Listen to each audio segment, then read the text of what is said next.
Hi, I am Sarah Rodman, the TV editor here at the Los Angeles Times. Thank you so much for joining us today. And I'm so excited to be joined today by one of my very favorite actors from Westworld, one of my very favorite shows, Mr. Lewis Herthum. Thank you so much for joining us. Thank you, Sarah, and thank you for that lovely introduction. Absolutely. But before we start talking about Westworld, I have to know, do people ever come up to you and are like, I want to shake Detective Andy's hand? Yes, occasionally. For the Murder, She Wrote fans out there. Right. Yeah, no, it's surprising the age of some of the people that do because, you know, the demographic on that show was older. But a little bit older. I've actually met some young and, you know, they are now, you know, in their 20s and 30s who used to watch the show with their grandparents or parents and stuff. So, yeah, occasionally. But the shelf life of that show is so great. That's one of those ones that if it's on, I am embroiled in the Murder, She Wrote. Yeah, and you know, I don't, me too. If it comes on, I watch it because it's really, it's so much fun to watch that style of TV, you know, because that's a long, you know, everything is kind of different now. Yes, absolutely. It's quite different the way that it's shot and everything. So yeah, and of course it's extremely nostalgic.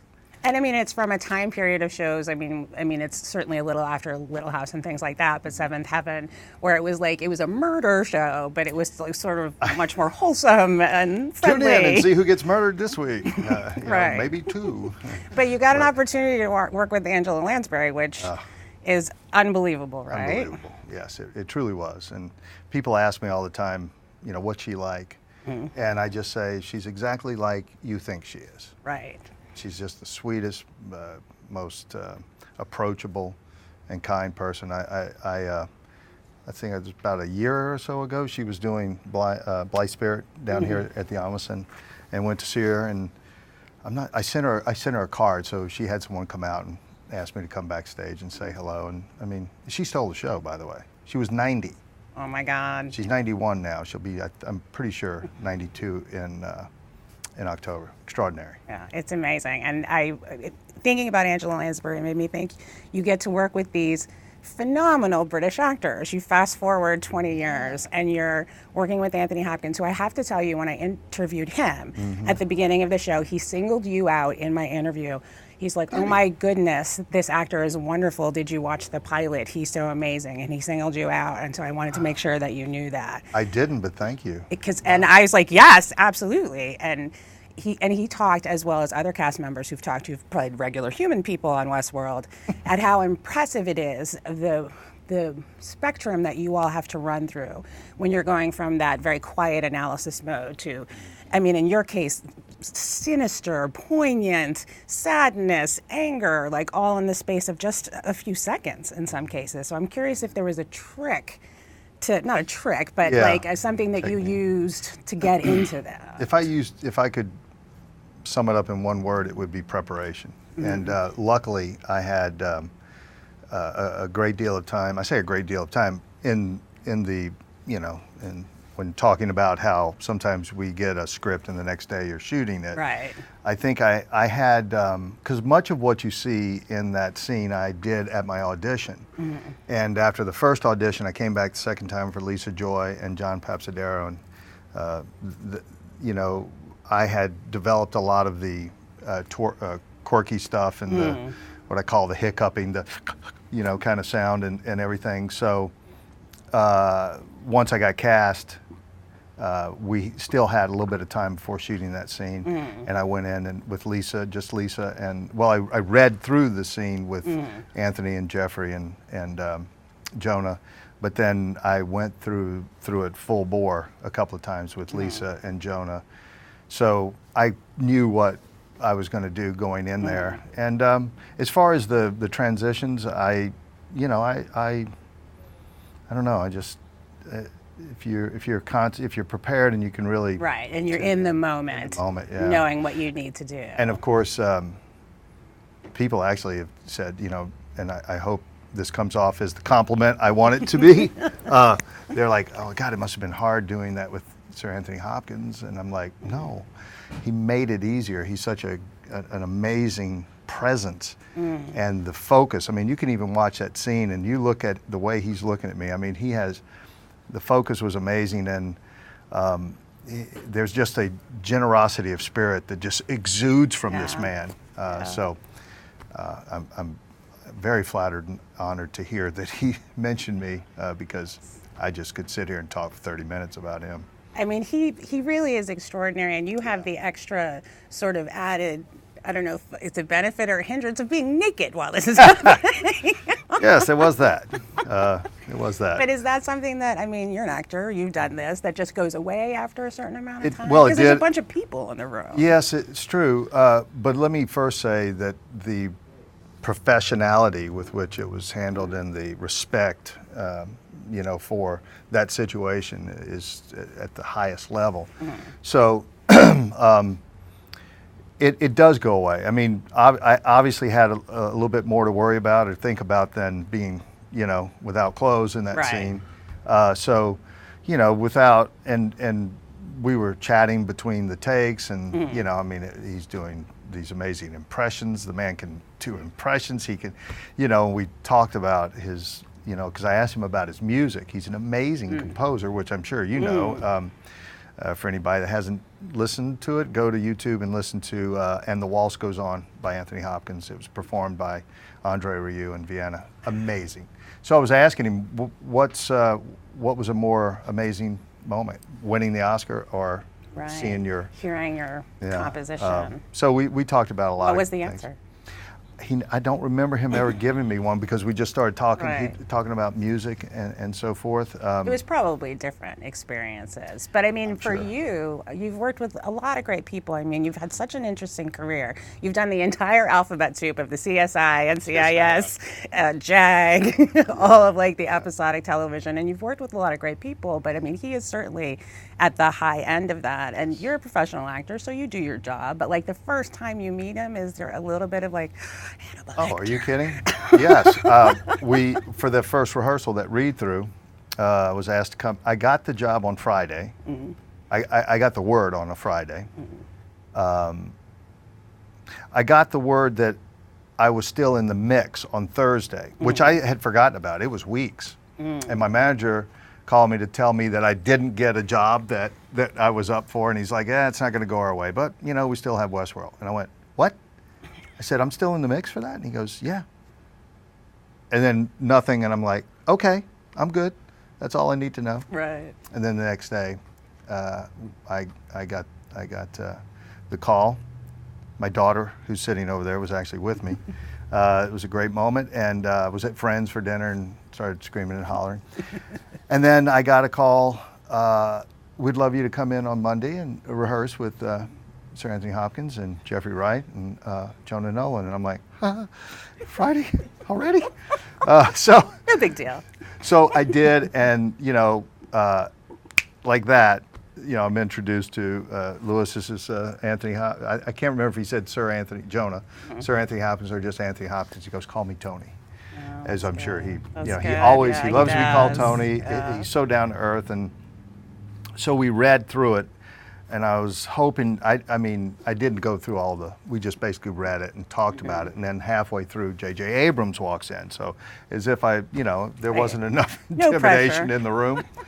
But they're all just so, so incredibly nice and professional. And so that was quite an experience. I bet. And when Evan sat on our red couch, she was praising you as well. And to me, one of the really interesting things about the show for you all and for a lot of the host characters is that you had to keep doing saying the same things and doing the same actions over and over again, but saying them as if it was the very first time, because for the host, it was the very first time that you were saying it. Right. And there is something to be said about, I mean, for stage actors, for film actors, I mean, you have some repetition in what you do anyway, but the performative nature of it, was that difficult to sort of keep it fresh? I think, again, I would go back, and I use this word a lot when people ask me about this, is preparation, because if it's sort of like doing a stage play, okay? When you do a stage play, you've had weeks of rehearsal. When you go out there and you can literally memorize, you really usually memorize the entire play. Right. You know the other people's lines, you know your lines, and the only way you do that is preparation and repetition. So, and there's a mindset that goes with it, without question. But once you, and actually, oddly enough, I read Tony Hopkins mention that, I think he said he reads the script like 200 times, and then he just goes in and does it. And because it's there, it's in your head, and when it's there and you know what it is, you can say it differently, because I'm sure it was different every time we did it, especially in a case with what I was doing that was so, frenetic, and I'm sure it wasn't the same every time.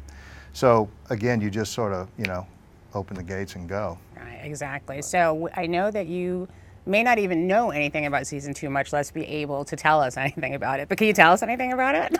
I sure can. Nothing. I know absolutely zero. I know I'm going to be in it. Which is exciting. Yeah, which is really you, exciting. You don't even know that you will necessarily be Jack Abernathy, right? Peter Abernathy, yeah, I'm sorry. I have no clue. I have no clue what Because I'll be. I feel like where did we leave him? Because he was glitching, right? Like everybody was. Right. Well, that was in the pilot. You actually last see Peter when he's being downloaded with 35 years of crucial data from Westworld in episode 8, and then you hear about, Sizemore comes in and tells Charlotte in episode 10 that he's managed to give Abernathy a semblance of a personality, and then of course he's supposed to get him out of the park, and then I guess they're going to use him to download the knowledge. For the outside, you were going to be the mole, basically. Yeah, and but all hell broke loose, and Sizemore goes back, and not only Peter's gone, but everybody's gone. Right. So I have no idea where Peter is. Right. And he might not even understand what he knows. Well, he's going to be somewhat of a simpleton, according to what he said. And there was dialogue, a little bit of a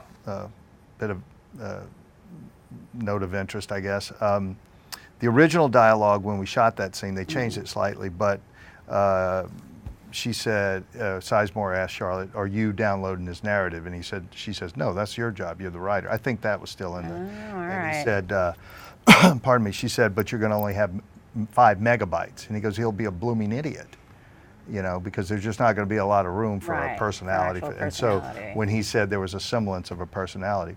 But Jonah Nolan in a recent interview said that, or maybe it was Lisa, that we're not picking up where we left off. Right. So I have no idea. It could be in the past, the future. Right. You could be a samurai for all we know. Boy, I'm going to need some training. My samurai sword. But there's so many options. It literally could be anything. And so when you are presented with that sort of like limitless world, if there was a Westworld that existed, or this technology existed, what world would you want to visit? Without question, Westworld. So you're a Western guy. Red-blooded American boys always wanted to be playing cowboys and Indians. And then growing up as an actor, everybody, all guys. You're actually playing cowboys and Indians and getting paid for it. Yeah, exactly. Yeah. So I'm fascinated. Like the old movie, the original movie fascinated me. And I've seen that movie many times, and before I got the job, I had seen it many times, and it's very fresh in my mind. So, Roman world and right, it was like medieval world. Yeah. They would be fun to visit, but if I had a choice, and then samurai world, be really interesting, but I'd be afraid of being decapitated in that world. I mean, those guys are a little too handy with those swords, and they're sharp. I have one. They're sharp. Well, so you're already prepared. I could bring my own samurai, at least, sword. But do you think if there was a Westworld that you would go to it? Like assuming you could afford it. Assuming I could afford $40,000 a day. Now, as some of the complete maniacal fans found out by freeze framing on one of the iPads or whatever you call those things, right. That it was taking place in about 2054, I think it was. And which was the only way I found out on Reddit or somewhere. And so it's $40,000 a day in 2054. Right. Imagine how much it's going to cost when it actually exists. Right. Well, but if it was today in 2017, maybe it would only be $20,000. Right. I still don't think we're going. Yeah. No. So if I was a one percenter. Right. Exactly. Yeah, I'd go. Sure. Of course I So, would. of all the did you follow the crazy fan theories as people were did. getting super into it? I did. I mean, to a degree, I've forgotten a bunch of them. Someone asked me that the other day, and I really couldn't think of some of the crazy ones. And so I asked the interviewer, I said, "What was your favorite?" And he said that it's happening on a different planet. And I go, Well, "Oh, well, okay, yeah, I remember That was that." the first thing I asked Jonah and Lisa at press tour. I said, "Is this happening on Earth?" And they're like, "They wouldn't tell They me." wouldn't tell you. Well, they're not going to tell you anything. You know, No. they're not going to tell you anything, It's which I better love. not to know, though. It's It like is the better journey not is to. fun, but you're going back to shoot soon. Yes, soon. I'd say in a month or so. I mean, And so mid-July. this takes up your time. So I'm imagining, was there something that you did between the hiatus that we will be seeing? Or was Labyrinth yes. during the hiatus? Yes, Labyrinth was during hiatus. That is another gentleman that I so enjoyed working with. Johnny Depp was, Goodness. he's the sweetest guy. He really is, very down-to-earth guy, too. And a very contemporary story. I mean, contemporary LA story. Tell me about you. You're playing a city attorney. Are you playing a real person in the film? Or are you a composite? I think I'm a composite because I always try to look up, you know, the person, and I couldn't find anybody. And for the people who don't know, Labyrinth is a Johnny Depp film that's coming out later this year that's about the cop who investigated the murders of Tupac Shakur and the Notorious B.I.G. and ended up not being successful in solving those cases. So Right. you play whose attorney in this? I play Johnny's attorney. Okay. I play the city attorney who is representing him in this case that is being brought against him. And basically, well, without giving too much away, it's just defending his, you know, position that he's not a racist and that you know, I mean, the whole Rampart scandal was so massive that, but it you know, it doesn't, you know, just all the strings that are being pulled. I don't want to give too much away, but it's. I mean, it's a really fraught situation, and Yeah, I mean, forget sort of just the hip hop aspect of it, but the city aspect of it. When does that film come out? I don't even know for It's sure. 2017, though, right? I'm Yeah. going to say it is. We're saying it is. So put the movie out in 2017. Yeah, I'm pretty sure it's 2017. But boy, there's a lot of programs out there now about this subject. It's Yes. at least 3 projects, I believe, that I can think of. I think 2 films and either Jimmy Simpson is playing the same part, Russell Poole. No kidding. Yes, another fantastic human being and extraordinary actor, by the way. And had, just like yourself, had his profile really nicely raised by Westworld. And it's funny because you have had this, you know, long career with all of these credits, but then in the space of 1 year, you have these 2 big things happening. I mean, We are a 34-year overnight success. that's amazing. And you're HBO guy too, so I don't know what happened with Westworld, but you guys and back home in Treme and True Blood for your Baton Rouge roots. Yeah. And so you've been a werewolf and an android. What's harder? Without question, the android. Yeah. Yeah. So you But- just like naturally have werewolf in you, is what you're saying? Sure, of course. Oh yeah. I mean, you know, I've played that a few werewolves. Well, The Gates, short-lived ABC show, which would have Oh, been. yes. Yeah, I think that show would have really done well had it not debuted in the summer. In the summer, yeah, and there was witches and warlocks on that show. Had And it all. in yeah, that show was creepy. Yeah, it was creepy. It was awesome creepy. But my character was the wolf pack leader. Right. And forgot and about then the my show. son dethrones me. My own son Wow. dethrones me. And then, but there was going to be this clash between the werewolves and the vampires. And it was my understanding that I would have come back for that, and because I warned Frank Grillo, who played the, you know, hey, you know, trouble's coming. Right, exactly. And You think you're alpha now. Yeah, I was so looking forward to it, and then. But it's funny that you say that, because I watched all of that show because I'm into that kind of stuff. And is there anything that you've ever been on that you've forgotten that you've been on it, and like you see like an old like CSI, and you're like, oh look, there I am. Yeah, I mean, I not so much when I see it. When I see it, it's usually, you know, but when somebody will ask me about it, and I'm like, what? What is it? Like, I did and they're the like, I West saw Wing. you on this thing. And I'm like, what thing? And you did this and you played that? And I'm like, nah, I think you got the wrong guy. And then they'll keep, oh yeah, that's right. Right, but that's a market for good career, I think. Well, it's I guess so. Yeah, I'm not going to argue that. It's success. You've been working. I've been working. I'm pleased, and I'm not going to complain a lick. All right, we have some questions from fans out there in the world. Well, that's sweet. Lori would like to know, was there a standout moment for you during season 1? Well, if I have to start at the top, you know, that scene with Tony, Yeah. which took all day to shoot. I mean, we shot that all day. Yeah, I've said to people, if nothing ever happened after that, I have that. Yeah, no. And you know, that's so that would be by far the standout. But I'll be honest with you, being on set just every day was a standout. Career-wise, was a standout. And it sounded like a lot of fun. I mean, I've talked to Evan, I've talked to James, I've talked to Tony. I think apparently I'll call them that now too. Everybody said it was a lot of fun, and that you guys like had a really good time in between. But did you actually completely understand everything that was happening? No. Okay, good. I feel better now. No. Oh, God. But and you know, as far as like what's coming that I don't have a clue about, that to me is extraordinarily exciting. I love that aspect of it.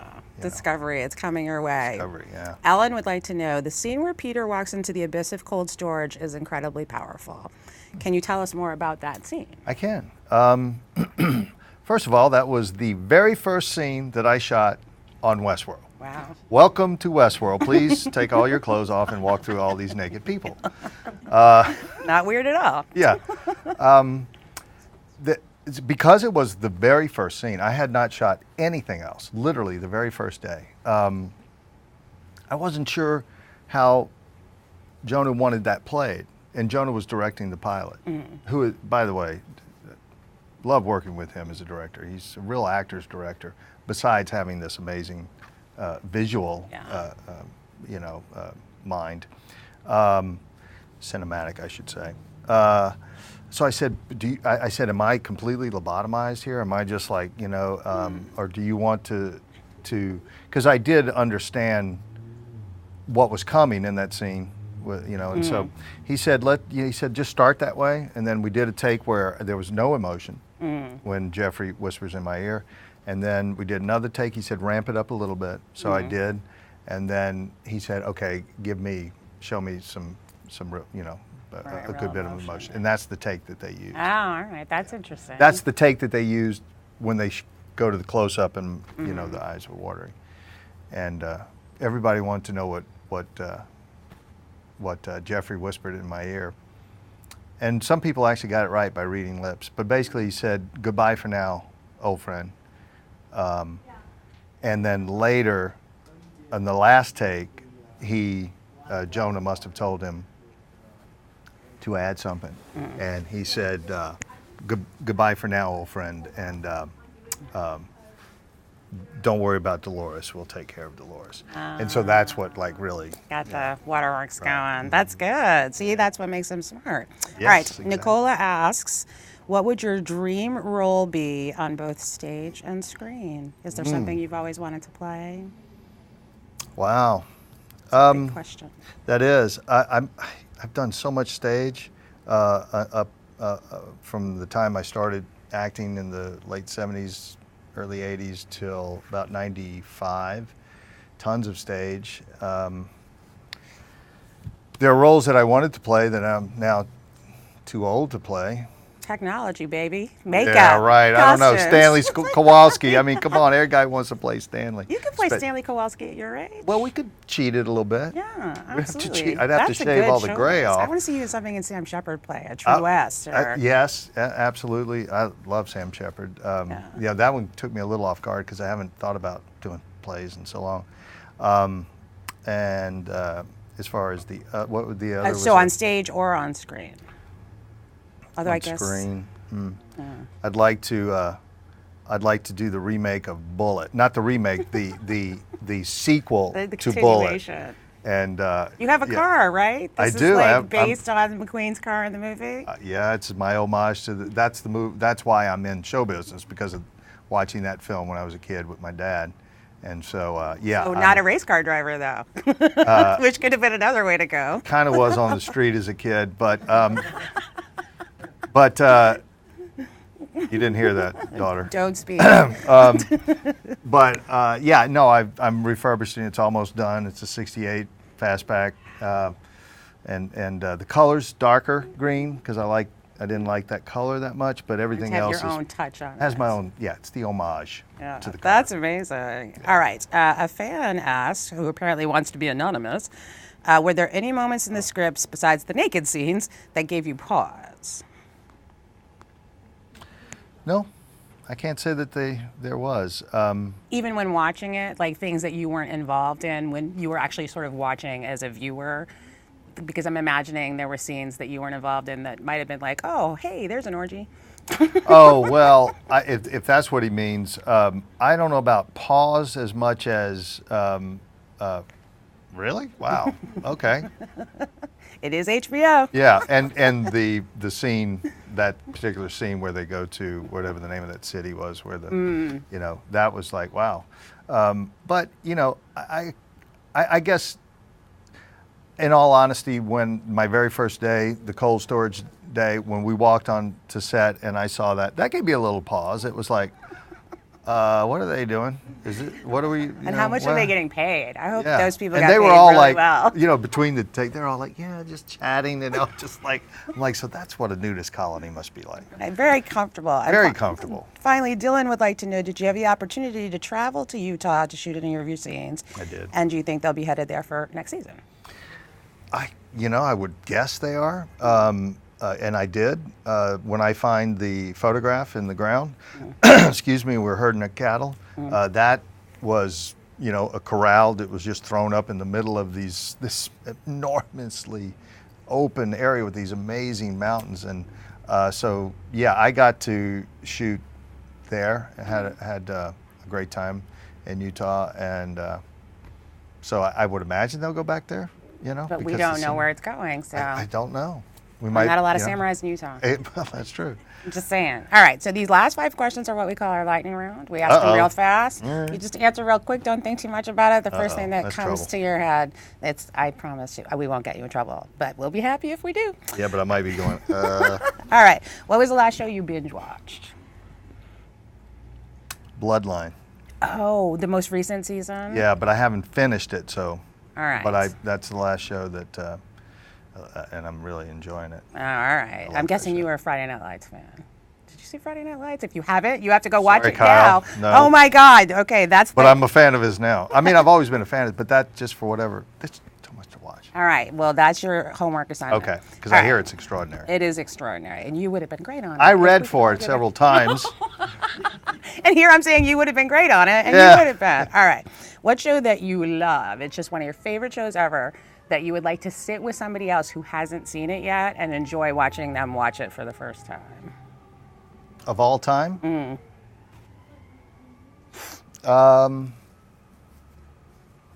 Mayberry, Andy Griffith Show. The Andy Griffith Show. That's a good one. All right. I think maybe you need to do that with your daughter. I think that's daughter. one of the best.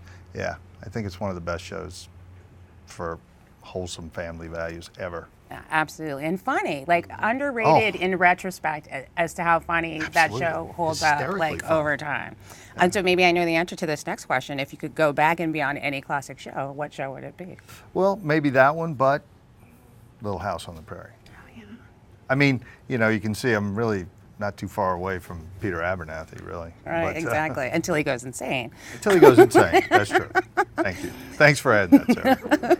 So what genre that you haven't done would you like to try? I feel like you've covered a lot of things. Have you done musicals? Is there something? I've done musicals on stage. Yeah, I've done several musicals on stage. So is there anything you haven't done that you'd like to try? Sure. I mean, I'd like to do some full-blown action picture, you know. Oh, all right. You know, Mad Max kind of thing.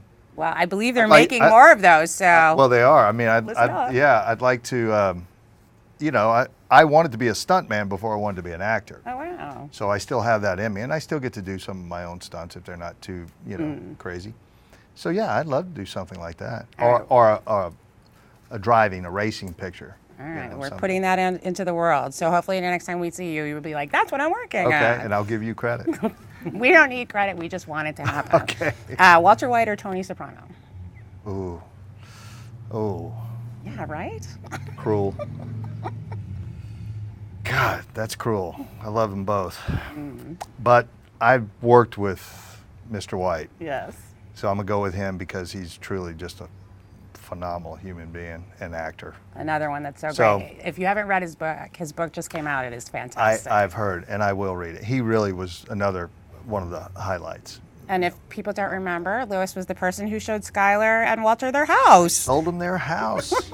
A pivotal character on Breaking Bad. All right, and then finally, what was your first acting job, and was there anything that you learned on that job that you still use today? Absolutely. My easy question. My first real acting job was playing Starbuck in The Rainmaker. Wow. In Richard Nash play.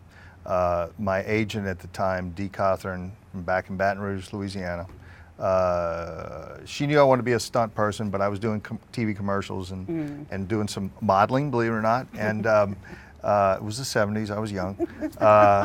What did you model? Now I need to know. Like clothes? Oh man, you or could, like yeah. catalog, you know, like rifles, like what? No, clothes, mostly clothes. But yeah, you'd get a kick out of some of those. Can pictures. we like do a deep dive after this and find you if we like Lewis Herthum underwear model that's out there? No, you won't find it. I could send it to you, but it you exists, won't. Though. It exists. Okay. Don't believe me, stacks of it. But she, I walked into her office one day and she handed me the play, and I went, "What's this?" She goes, and I had taken like a starter acting course. I thought, you know, it can't hurt. Sure. And so she said, "It's this play, and they're doing it out at a little theater." So I said, "Well, okay. So what?" And she said, "Read it, and you should audition for it." And I'm like, "I don't know if I want to do that. If I'm ready for all that, gee." She said, "Just read it." So I read it, and it was wonderful. And so I said, "Well, I really liked it." And she said, "Well, go in and read for Jimmy. He's the brother that is sort of a supporting role." And I thought, if I don't have the courage to do that, how can I do the things that I want to do as a stuntman?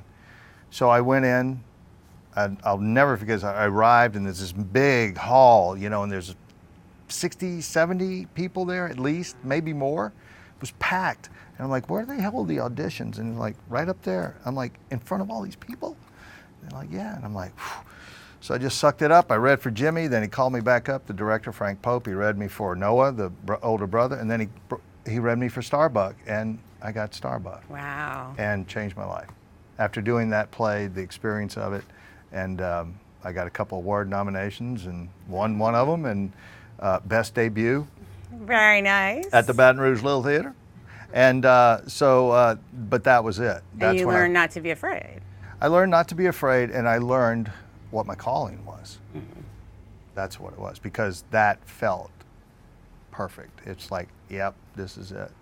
Well, I hope that you sent that person that encouraged you to do that like a muffin basket or something. And if you haven't, go home and do that today. She's a very close friend, and she gets to the shout out all the time. Okay. I give her credit for it because she truly did, you know, make a difference in my life. Excellent. Well, thank you so much for joining us you. today. I really appreciate it. And thank you all for joining us. And stay tuned for more chats here at the LA Times. Thank you.